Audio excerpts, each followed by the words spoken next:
Hi everyone, my name is Nihit and welcome back to my YouTube channel. And in this video, I'm going to give you a complete roadmap to organic chemistry for your JEE Mains and JEE Advanced. So in this video, I'll be talking about the best resources, तुम्हें कैसे notes बनाने चाहिए, reaction mechanism, isomerism, GOC के सबसे important topics जहाँ सबसे ज़्यादा questions आते हैं, and also I'll give you some really good internet resources. Right? So let's get started. So let us first talk about the weightage of organic chemistry, right? So अगर हम JEE Advanced की बात करें तो 33% of your chemistry section was consisting organic chemistry, right? And in NEET 2025, 34% of your chemistry section was consisting organic chemistry. अब मैंने JEE Main की बात इसलिए नहीं करी because JEE Main had a lot of shifts और वहाँ पर percentage calculate करना was a bit difficult, right? But I'm very sure कि a major chunk of your portion in JEE Mains was from organic chemistry, right? And as we all know कि यार organic में there is no calculation, right? तो तुम्हें केवल concept apply करने होते हैं and you directly get the answer without consuming any time. And chemistry has always been the most easiest section irrespective of the competitive exam that you are preparing for. तो अगर chemistry में 33% of portion organic से आ रहा है तो organic is going to be very very important for you guys. So now we have already talked about the importance of organic chemistry, right? So अब we will talk about कि how you should be covering organic chemistry, right? अब organic chemistry जैसे मैंने पहले ही बोला है कि एक मूवी की तरह होती है, राइट? अब तुम बीच से देखोगे तो कुछ भी समझ नहीं आएगा and that is why sequence is very very important. So the first thing that you should be covering are the conceptual chapters. अब कंसेप्चुअल चैप्टर्स वैसे चैप्टर्स होते हैं where you learn about those rules and regulations that dictate and determine the overall study of your organic chemistry, right? The second are the application chapters and as the name suggests कि तुम्हें यहाँ पर वही concepts और rules जो तुमने सीखे हैं उन्हें ही अप्लाई करना होता है, right? And third are the memory based chapters. अब memory based chapters वैसे chapters हैं जहाँ ना तो application है ना ज़्यादा concepts हैं, but there are a lot of facts and facts means cramming, right? So there are a lot of things to learn and a lot of things to remember. So now let us move on to our first category of chapters that are conceptual chapters that I also call as organic 1. अब तुम्हारे organic 1 में बहुत सारे important chapters होते हैं. The first being general organic chemistry or GOC. The second is isomerism and third is reaction mechanism. अब reaction mechanism करके तुम्हें NCERT में कोई dedicated chapter नहीं मिलेगा, but it is very very important because it makes the overall skeleton of your organic chemistry, right? And before I move on to the detailed analysis of all these chapters, I would like to address a very common mistake that everyone does and even I did.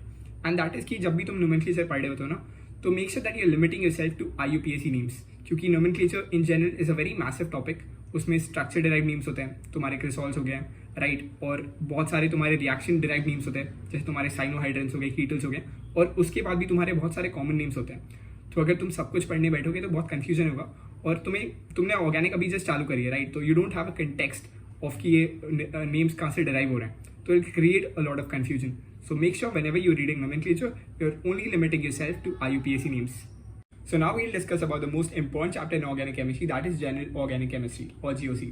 And the first topic in GOC are the effects, right? इसमें तुम्हें बहुत सारी effect पढ़नी होती है, inductive, hyperconjugation, mesomeric, resonance and everything, right? And you have to learn about the sequence and the condition in which all these effects are being applied. अब sequence थोड़ी लंबी हो सकती है, but there are some catch phrases through which you can learn them very very easily, right? And conditions are even more important. खासकर resonance में बहुत सारी कंडीशन होती है. तुम्हारा pi sigma pi bond, pi sigma lone pair, pi sigma carbocation, pi sigma carbon ion, and you can also have pi sigma vacant orbitals, right? जहाँ पे vacant orbital अगर पी ऑर्बिटल है तो you have P pi back bonding, और अगर vacant orbital D पाई है, vacant orbital D है तो you can have P pi D pi back bonding. And also like resonance में एक और बहुत इंपॉर्टेंट चीज़ होती है, दैट इज कॉन्जुगेशन. अब कॉन्जुगेशन भी बहुत टाइप की हो सकती है. तुम्हारा एक्सटेंडेड कॉन्जुगेशन होता है, तुम्हारा इक्विवेलेंट रेजोनेंस होता है जो कि बहुत ज़्यादा स्टेबल होता है, and then you can have cross conjugation जो कि काफ़ी अनस्टेबल होता है. Similarly in hyperconjugation you have a very special condition जहाँ पे एक बेंजीन रिंग में हाइपर कॉन्जुगेशन लग रही होती है, राइट? स्पेशली इन टॉलिन, जहाँ पर due to this 3 alpha H उसके ऑर्थो और पैरा पोजीशन पे तुम्हारे हाइपर कॉन्जुगेशन इफेक्ट लग रही होती है, right? So these are the things that you have to keep in mind. Now moving on to a second point, that is application of electronic effects. अब electronic effects के बहुत सारे use होते हैं, बट सारे electronic effects का एक common use तो ये होता है that through them you can compare the stability of various intermediates like carbocations, carbon anions and free radicals, right? But we learn about that in the point number 3, right? अब in effects का एक और बहुत unique application ये होता है that they influence the various physical parameters that we read in everyday chemistry, right? For example, resonance से तुम्हारी कंपाउंड की बॉन्ड ऑर्डर और बॉन्ड लेंथ काफ़ी चेंज हो जाती है. सिमिलरली हाइपरकॉन्जुगेशन के थ्रू तुम एल्कीन्स की स्टेबिलिटी को कंपेयर कर सकते हो, because hyperconjugation alters the heat of hydrogenation and heat of combustion of various alkenes, right. And similarly resonance का एक और बहुत इंपॉर्टेंट इफेक्ट होता है, दैट इज एरोमेटिसिटी, राइट। एक कंपाउंड बहुत ज़्यादा स्टेबल हो जाती है because it follows Huckel's rules.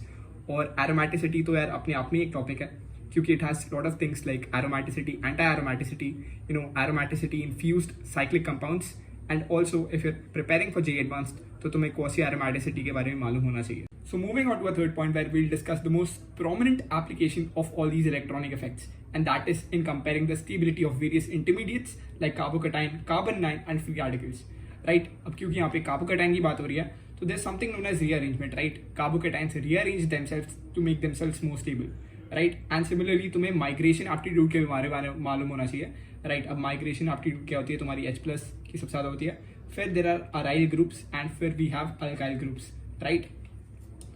And we also have are acid base strength, right. अब एसिड बेस स्ट्रेंथ बहुत ईजिली तुम कंपेयर कर सकते हो, RH में से H+ जाएगा तो R- इज लेफ्ट, एंड जिसका भी R- is more stable that is a better acid. Similarly for base ROH होता है, सो OH- जाएगा, R+ इज लेफ्ट, जिसका भी R+ is more stable that is a better base, right. And similarly the last point we have benzene ring effects. अब benzene ring के बहुत सारे effects होते हैं, तुम्हारी SIP इफेक्ट होती है, SIR इफेक्ट होती है, right. And we also have ring strain in various ring strain thing कि 6 रिंग वाली ज़्यादा स्टेबल होती है, फिर पेंटावेलेंट रिंग स्टेबल होती है, and so on and so forth, right. And we also have Bredt's rule, that is कि एक bridgehead carbon can never be sp2 hybridised, right. And similarly तुम काफ़ी सारे एसिड बेस के एग्जाम्पल में देखोगे that due to the close proximity of functional group with the ortho position, काफ़ी बार वहाँ पर H बॉन्डिंग लग रही होती है, जिसकी वजह से एसिड और बेसिक स्ट्रेंथ के ऑर्डर में कुछ ऑल्टर्स होते हैं, राइट। ऑल्टर मतलब कुछ चेंजेस होते हैं, right. So this is something that you have to keep in mind. अब after GOC we'll move on to a second most important chapter, that is isomerism, right? अब isomerism more or less केवल 2 type की होती हैं, that are structural isomers and stereoisomers, right? अब structural isomers होते हैं chain isomers, positional isomers, functional isomers, ring chain isomers, metamers and tautomers, right? अब chain isomers और positional isomers काफ़ी similar होती है और काफ़ी confusing होती हैं, तो उन दोनों के बीच में चेक करने के टाइम पे you have to be very very vigilant, right? And functional isomers are pretty much very easy, तुम्हें केवल फंक्शनल ग्रुप मालूम होना चाहिए जो फंक्शनल आइसोमर्स शो करते हैं, and you can very easily identify. Similarly for ring chain isomers and metamers can also be very easily identified, right. Ether में केवल O की पोजीशन चेंज होती है, एंड टॉटोमर्स में you have a very prominent example that is keto enol rearrangement, right. And also in structural isomers, we will learn about something I call as there's a term called as DBE, that is double bond equivalent, right? Through which you get a hint कि उस compound में एक double bond present है या वो compound एक cyclic compound हो सकता है। Now moving on to stereoisomers, तो stereoisomers 3 टाइप के होते हैं, तुम्हारे conformers होते हैं, तुम्हारे geometrical isomers होते हैं, तुम्हारे optical isomers होते हैं, right? Coming on to conformers, तो conformers बहुत सारे टाइप के होते हैं, तुम्हारी staggered form होती है, तुम्हारी eclipse form होती है, anti form होती है, right? And you should know about the steric repulsion versus the energy relation of all these forms, right? For example, तुम्हारा eclipse form होता है, उसकी steric repulsion बहुत हाई होती है, तो it has a very high energy and it is very unstable, right? Similarly तुम्हारी anti form होती है, उसका steric repulsion बहुत कम होता है, तो वो काफ़ी stable होती है, right? And there are some cases जहाँ पर eclipse form और gauche form में हाइड्रोजन बॉन्डिंग लग रही होती है and the order gets altered, right? तो तुम्हें वो सारे केसेस भी ध्यान में रखने हैं। And similarly जो तुम्हारा साइक्लोहेक्सेन होता है that shows conformers as well, right? उसकी बोर्ड फॉर्म होती है, उसकी चेयर फॉर्म होती है, and everything. Coming on to geometrical isomers, तो geometrical isomers में तुम्हारे सिस्टेंस होता है, तुम्हारे EZ forms होते हैं, right? And there are some some cases like substituted cycloalkenes, they show geometrical isomers as well. And there are some miscellaneous reactions जहाँ पर जो प्रोडक्ट बनता है वो geometrical isomers को शो कर रहा होता है।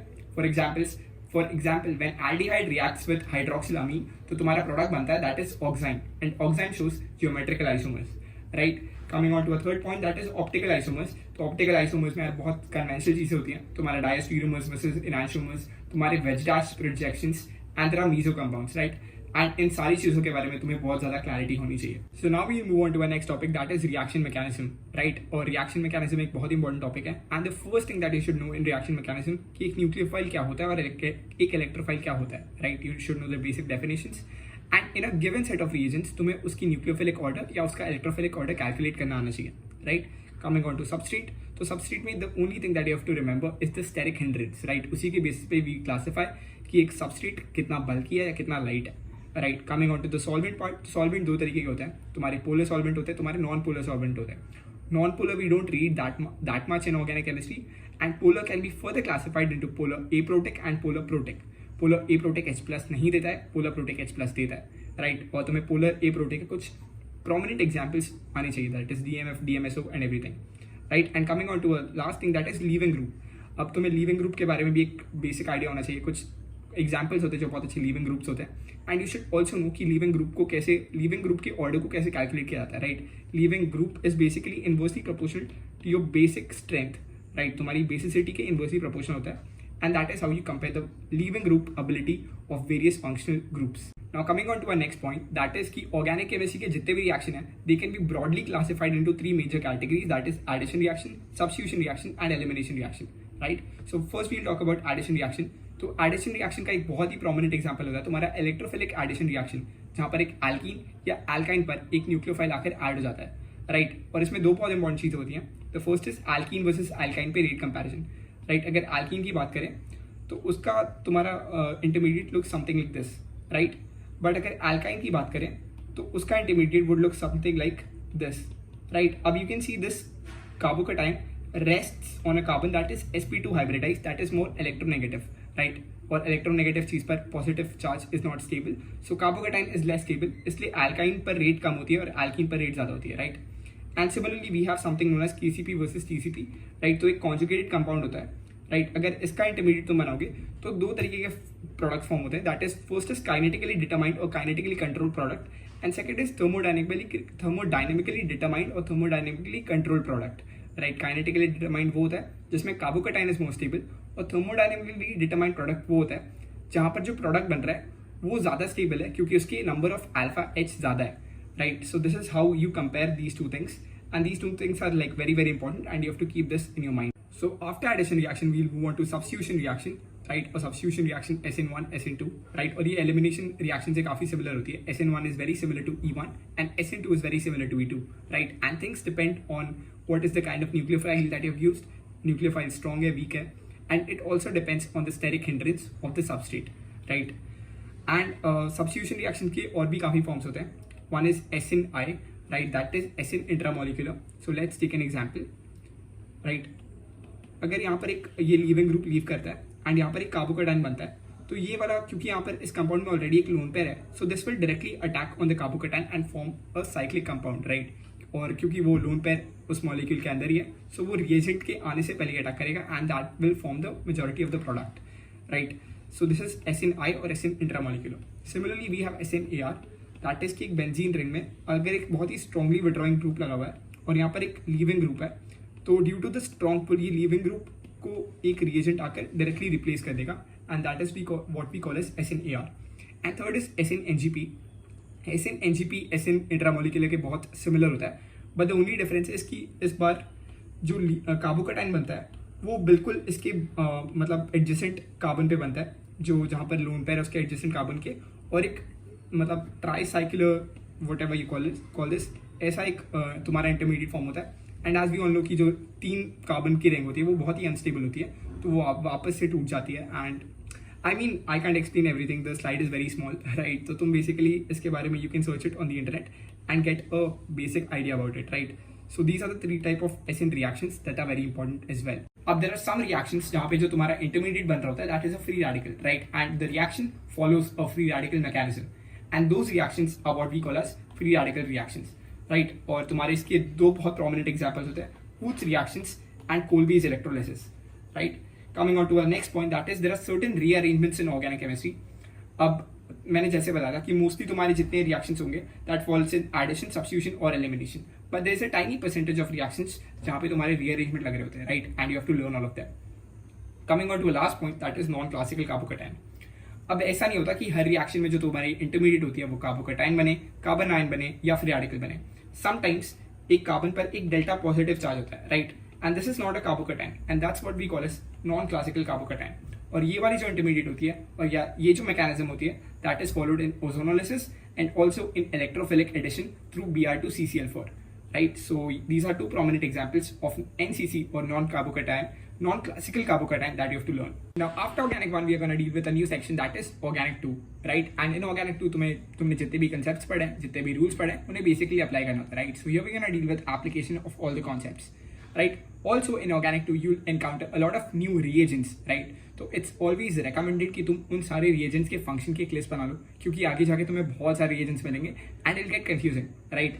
ऑल्सो तुम एक एग्जाम्पल ले सकते हो, H I reacts with ethers, right. अब एच आई ईथर के साथ कैसे रिएक्ट करेगा, किस फंक्शन में रिएक्ट करेगा, दैट डिपेंड्स कि H I is hot, cold, anhydrous और moist, right. Similarly AG2O when it's moist तो वो OH ऐसे न्यूक्लियोफाइल देता है, बट व्हेन इट्स ड्राई तो वो कपलिंग रिएक्शंस को फेवर करता है, राइट। सो तुम देख सकते हो कि सेम रिएजेंट है बट कंडीशंस डिफरेंट है, तो वो डिफरेंट फंक्शंस शो कर रहे हैं, right. So it can get very confusing. Also coming on to you will encounter a lot of new name reactions, तो उनकी भी लिस्ट बनाना बहुत जरूरी है, right.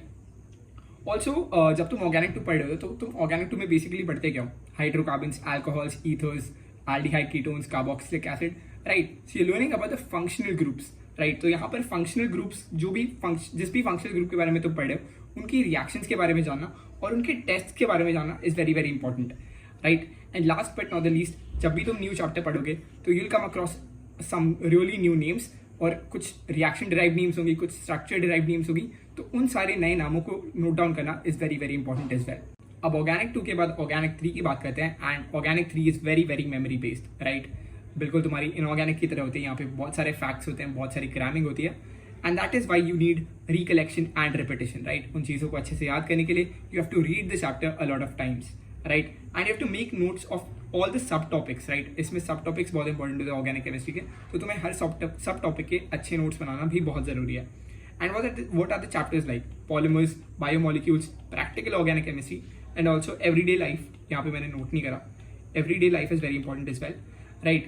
And one more thing, in practical organic chemistry, in recent times, मतलब JEE Advanced में, they club the equivalence concept. वो मोल का equivalence concept होता है, titration का concept होता है. उनको क्लब करके JEE Advanced पे इससे बहुत सारे questions पूछे जा रहे हैं, right? So this is something that you have to keep in mind. Now, before I jump onto the resources, YouTube channels, video lectures, and everything, I would like to discuss some really important points and some really good bonus points for your organic chemistry, right? And the first point is that reading theory books is very, very ineffective, right? In organic chemistry, theory and examples they go hand in hand. तो अगर तुम केवल theory पढ़ रहे हो, तो it is not really a very nice way of preparing organic chemistry, right? The second point is that NCERT is not beginner friendly, right? A lot of people say that NCERT is very, very easy. Even I say it.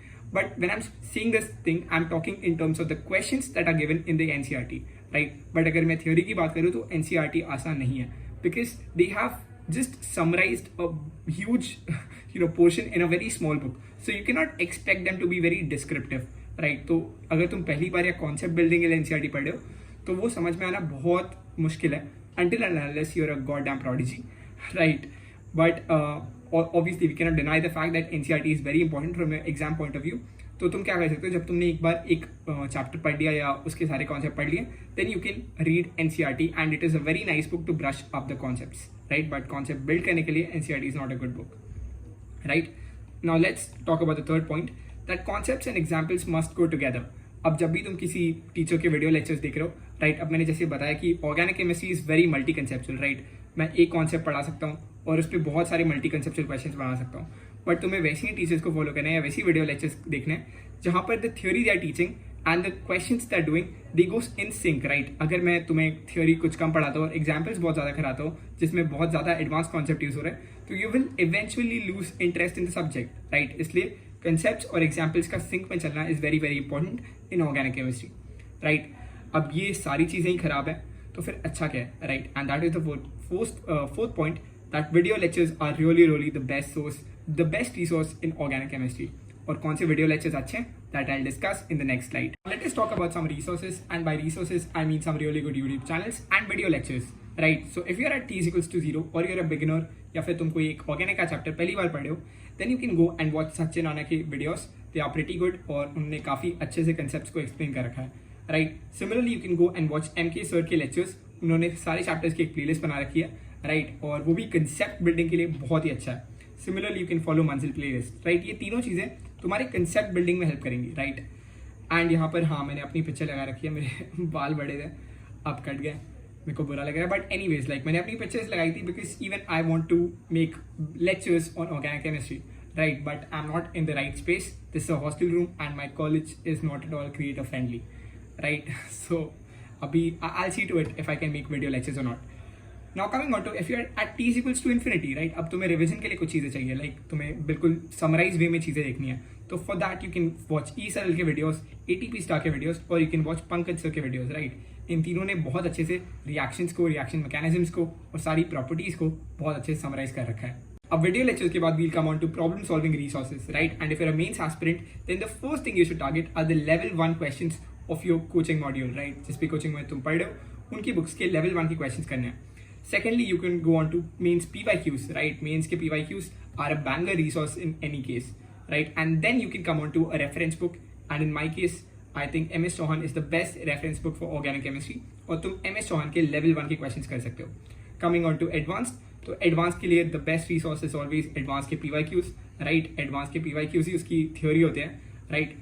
And also you can refer to MS Chauhan, and this time there's no limit. You can solve level 1 questions, level 2 questions, paragraph based questions, integer type and everything, right? अब organic chemistry में एक और बहुत important चीज होती है that I call as notes making, right? अब organic chemistry में as we all know that it has a lot of information, right? And अगर तुमने notes अच्छे से नहीं बनाए then you will come across a situation that I call as information overload, right? तुम information अच्छे से process नहीं कर पाओगे, right? So whenever you're making notes, make sure that you're doing the structural depiction of the compound that you're talking about, right. जिस भी compound या जिस भी रिएक्शन की बात हो रही है या जिस भी रिएजेंट की बात हो रही है उसका स्ट्रक्चर ड्रॉ करना is very very important. Secondly, अगर कोई भी इन्फॉर्मेशन है तो ट्राई करो उसे टैबुलर या लिस्टिकल फॉर्म में नोट डाउन करने का, क्योंकि जब तुम पैराग्राफ्स में बात कर रहे हो ना तो वो इन्फॉर्मेशन हाईलाइट फॉर्म में नहीं होती, and when you are revising it you can miss out on the points. The third point is reactions. जब भी तुम रिएक्शंस के बारे में कुछ इन्फॉर्मेशन लिख रहे हो तो मेक श्योर कि तुम उसका पूरा रिएक्शन मैकेनिज्म लिखो। You are writing down the slowest step, rate determining step, तुम उसकी काइनेटिक्स के बारे में बात कर रहे हो, उसका रेट लॉ लिख रहे हो, और कौन सा कार्बोकेटाइन बन रहा है, कौन सा स्टेबल है, काइनेटिकली डिटरमाइंड प्रोडक्ट है या थर्मोडायनेमिकली डिटरमाइंड प्रोडक्ट है, ये सारी चीज़ें लिखना बहुत बहुत इंपॉर्टेंट है। ऑल्सो कुछ ऑर्गेनिक रिएक्शंस में दस some properties, right, they can show some colour, they can show some test, तो वो प्रॉपर्टीज लिस्ट डाउन करना भी बहुत बहुत इंपॉर्टेंट है, right. And I attach two sample note in between. तो तुम देख सकते हो यहाँ पे मैंने बात करी chemical properties of alcohols, right. अब ROH में this OH can be substituted, right, that is why alcohols can show substitution reaction. अब ROH में this H is acidic, why, क्योंकि RO minus is very very stable, तो this H की इस H की वजह से alcohols can have acidic nature as well and can show acid based reactions, right. अब ROH में this H bond can get oxidise, जिसकी वजह से अल्कोहल्स ऑक्सीडेशन रिएक्शन भी शो करते हैं, एंड ROH में this O can get protonated and this can leave, और ये डिहाइड्रेट हो जाएगी, जिसकी वजह से ये डिहाइड्रेशन रिएक्शन भी शो कर सकता है, राइट। और फिर मैंने बहुत सारे तुम्हारे एग्जाम्पल्स देखे रिएक्शंस के, राइट। सो अगर तुम इस नोट्स में देखो तो I have done everything. I have talked about the structural depiction of compound, जिस भी कंपाउंड की बात हो रही है मैंने उसका स्ट्रक्चर बनाया। आई हैव रोट डाउन और listed down the information in tabular and listicle form, right. मैंने बहुत सारे रिएक्शंस लिखे हैं और मैंने प्रॉपर्टीज भी नोट डाउन करी है, right. So these are the very 4 fundamental things that you should keep in mind while making notes in organic chemistry. So yeah, that was it for this video guys, and even I think that this video got a bit too informative. मैंने हर chapter को बहुत अच्छे summarise करने का try करा, so the video got a bit loaded, but anyways if you sit with a pencil and a notebook in your hand then it'll be really really helpful, right? And if at all you guys have any doubts you can drop it down in the comment sections, right? And yeah, see you in the next video.